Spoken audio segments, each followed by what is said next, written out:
Hello YouTube, Mike Kohanam here. Today I'm going to talk about my overall strategy and the decks I used to compete in November's Yu-Gi-Oh! Master Duel main event. For those who don't know, the Remote Duel main events are a series of tournaments that Konami hosts, generally through Discord, that you can compete in from home. They usually consist of tournaments including Yu-Gi-Oh! Master Duel, Yu-Gi-Oh! Duel Links, and Yu-Gi-Oh! Speed Duels. I'll put a link in the description to the event page in case you want to compete in one of these tournaments. If you're not familiar with these tournaments, the format for the tournament may seem a little bit strange. For this past Sunday's Master Duel main event, duelists needed to register one deck list to use in the first duel of every match. Their side deck was their entire collection, which means that you can completely switch decks from the first duel to the second duel, and from the second duel to the third duel, as long as you use the exact same deck list at the start of each round. For this event, which is not always how it's ruled, you did need to keep the number of cards in your deck the same. So if you registered 40 cards on your deck list, you would have to play a 40-card deck in games 2 and 3 as well. This adds a lot more strategy to the event because you not only need to think about which deck you're comfortable with starting each round with, but you also need to decide how you're going to switch decks between the first and second duel, and the second and third duel, depending on how each of those duels goes. My strategy for this tournament was to use a very straightforward Kashtira deck for the first duel of each round. So that's the deck list I registered.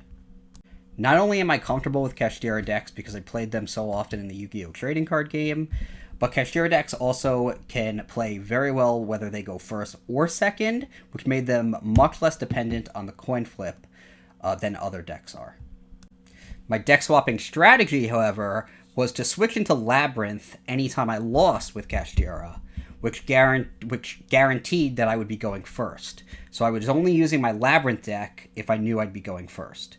The way it works is, for this tournament, if you lost a duel and there would be a subsequent duel in that same match, whoever lost the duel got to choose first or second. They would communicate with their opponent in Discord to tell them their selection of first or second once both players are done siding, and then regardless of the coin flip, the players would choose to go first or second based on the choice of the player who lost. In that sense, it works a lot like the Yu-Gi-Oh! Trading card game, where the loser of a duel can choose to go first in the next duel of the match.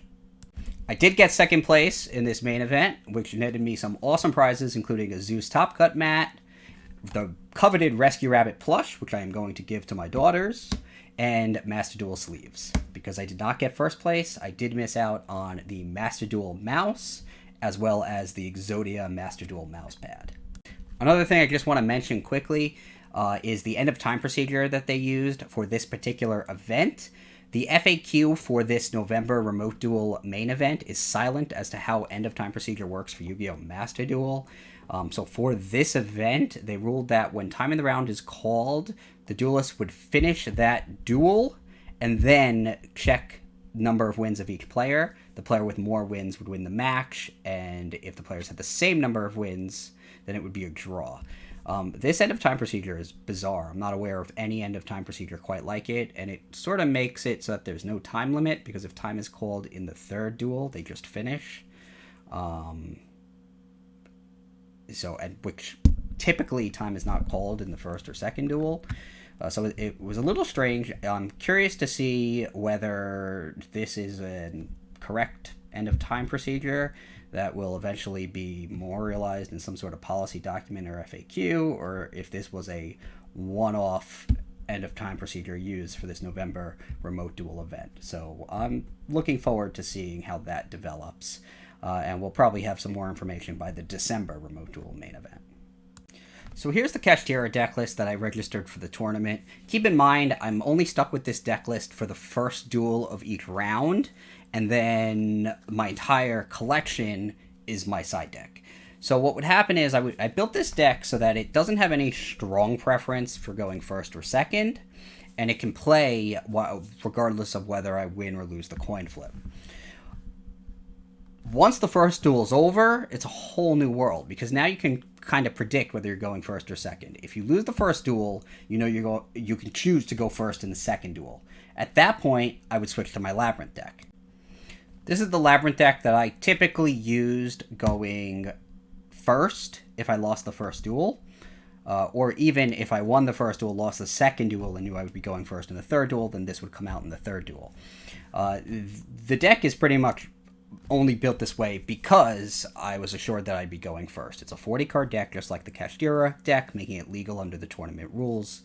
And I avoid using cards that are more powerful going second, such as Evenly Matched, Lightning Storm, and in this case, I'm only using a single copy of Coup Clock. Overall, this served me very well. I made some minor modifications to the deck depending on what I was expecting my opponent to use.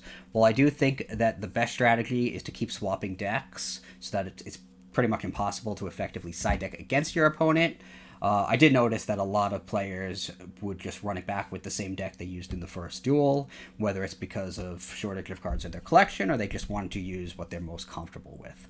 Personally, I'm very comfortable with both Kashtira and Labrynth, and while I could build other decks, I would not be able to play those other decks I can build quite as well as I could play these two decks. So I went between these two decks, pulling out the Labrynth deck when I knew I'd be going first.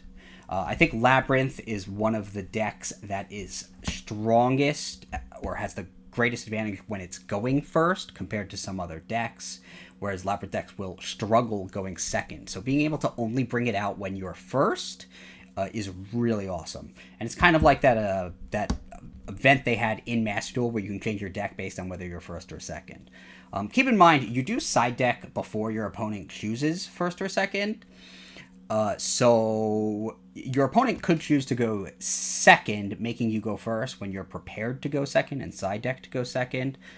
So that's another sort of mind game your opponent can play, and something that you should keep in mind because your entire collection is your side deck. So players are and should be siding fairly heavily. When I win the first duel, I would typically expect my opponent to make me go second in the second duel, so I would side deck accordingly. Since I would expect to be going second, I would stick with the Kashtira deck, but I would make several adjustments to account for the fact that I would likely be going second. For one thing, I generally would add in a couple copies of Evenly Matched. I would take out Kashtira Preparations. I would usually drop a Planet Pathfinder because it's more susceptible to interruption when my opponent gets to go first.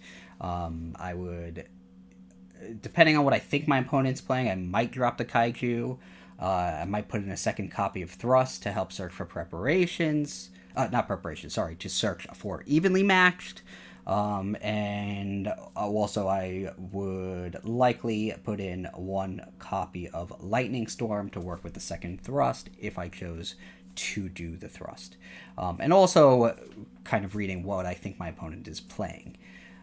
If they're playing Kashtira in the first duel, I think I would take out the shifters, not wanting to risk that they'd play Kashtira again and the shifters wouldn't do anything, because as I mentioned, a lot of players did like to stick with the decks they were using because they were so comfortable with that deck or whatever other reason. So there was a lot of side decking going around and a lot of deck construction strategy, which actually made the game, the tournament, a lot more interesting for me. At the end of the day, I got 3-1 in the Swiss rounds after losing the 4th Swiss round, and finished 3rd place before the top 4 cut, won my top 4 match, and lost in the finals to a Kashtira Zodiac deck that ran Kashtira Zodiac in both the first and second duel, so he did not switch decks. Overall, the tournament was a lot of fun. I encourage you to play in it in the future if that's something you're interested in. You get packs for entering just like any official Konami event, mailed to you. I think you have to pay shipping. And there's really cool prizes considering that it's so far been relatively small tournaments, and you can compete from home. If you have any questions about the decks or my strategy, or you just want to talk about it some more, please leave a comment down below. Please subscribe to the channel if you don't already, and I'll try to make more content about my tournament experiences. I did also get losing top 4 of the Duel Links main event this past Saturday. I don't know if there's that much interest in Duel Links content, but if you do want to see the deck I use for that event, let me know down below as well.